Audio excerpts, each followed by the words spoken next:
Sali, la psychologie du peuple congolais. La psychologie est une science qui étudie l'âme, est une science qui étudie le comportement, est une science qui étudie la conscience. C'est ce qu'on appelle par la psychologie. Dans d'autres termes, l'état d'âme du peuple congolais, la conscience du peuple congolais, la psychologie du peuple congolais, des années 60 à nos jours. Il y a eu des gens, Bakoufi Bakei, Bamsou Babotami, Bamsou Bakoufi Bakei. Est-ce que psychologie à peuple congolais, les autres ont évolué, tous ont évolué sur le plan psychologique. Des années 60 à nos jours, tous ont le même peuple sur le plan psychologique, sur le plan conscience, sur le plan état d'âme, toute évolution est allée. La psychologie du peuple congolais. Dans les années 60, l'indépendance est Salamaki. Indépendance est Salamandengeni. Et ça qui match entre Vecleb et Mikado. Na stade Tata Raphaël. Match on les obétama Vecleb à Polaki. Vecleb dans la poli, population et bimi. Dans le bimi, bazui tronçon ya Sendwe, bakoti, babandi kokita na route Kasavubu.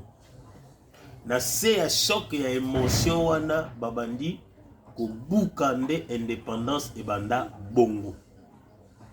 C'est-à-dire l'indépendance et banda bongo. Sur base ya motivation, il y a homme politique mon côté, mais sur base il y a défaite, il y a Vecleb na Mikado. Indépendance wana sous-bassement, nous comprenons que c'était de l'émotion. C'est-à-dire qu'il y a une indépendance moko pas bien préparée, sous l'effet à émotion, il y a match, de indépendance, Kassir et Bandi, Nyonso et Bandi. Même peuple. Les années passent, tu sais qu'on s'est retrouvé, la réaction, il y a pillage. Année 91, année 93. Toujours détruire. Même peuple. Aujourd'hui, vous voyez que notre équipe nationale Léopard a eu une défaite face à Sénégal. Dans le stade de Martyr, défaite face à Sénégal, Léopard et Bandi a 2 buts et Sénégal a arrivé à égaliser 2e but, puis qu'on marqué 3e but. Réaction, Babouki stade de Martyr. Cassure, même fait s'est répété dans les années 60, même fait s'est répété en 2025. Sur le plan psychologique, nous comprenons que nous sommes en face du même peuple. Sur le plan psychologique, le peuple congolais n'évolue pas. Il y a toujours un état psychologique où il y a quoi agir, ça a une émotion. Aza toujours na état na psychologique wana ya koagisaka na se ya choc moko boye songolo. Donc on comprend que le peuple congolais a se basé plus na ba fait émotionnel. C'est-à-dire l'émotion nesika oyo peuple congolais a fandi mingi. C'est pourquoi ba fait émotionnel okuta na baba et on aura toujours plein parce que consommation alcoolique est un fait émotionnel. Nous sommes mélange pour la baba nous simba te nous consomme okuta na musique écoute n'en parlons pas. Ça dit sur le plan psychologique il y a peuple congolais à se baser plus na émotion à réagir ça plus na ces émotion. Les défense ils ont préparé, ils ont occasionnel. C'est-à-dire qu'ils ont eu occasion à réagir. Donc, état d'âme wana, état de conscience wana, pour quel avenir?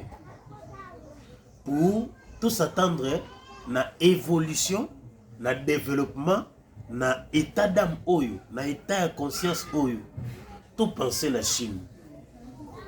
Chine lelo s'est développée. Avec quel état d'âme? C'est pour dire quoi? Développement et bandaka d'abord la étape psychologique. Ce qui doit arriver à changer étape psychologique de grandir sur le plan psychologique de tikalika gana même cause pour même effet, même réalité. Même aujourd'hui nous avons, il y a de cela presque dans des cinquantaines, soixantaines de l'indépendance, mais l'état d'âme toujours le même. Réalité, ils ont changé. Est-ce que nous avons un problème?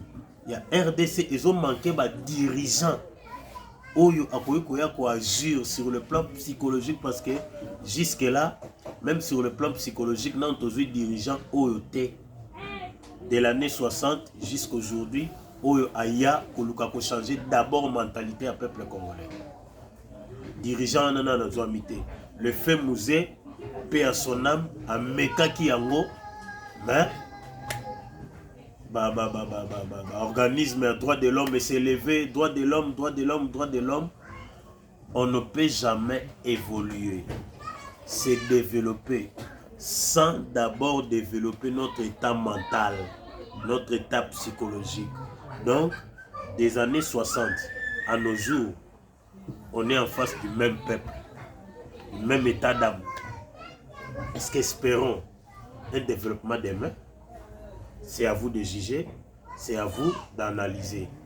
Vous s'abonner à la chaîne Nabino, l'état de la RDC, la psychologie du peuple congolais, YouTube, page Facebook, Instagram, TikTok, Tokutani, prochainement pour une nouvelle séance et étape psychologique. Bye bye.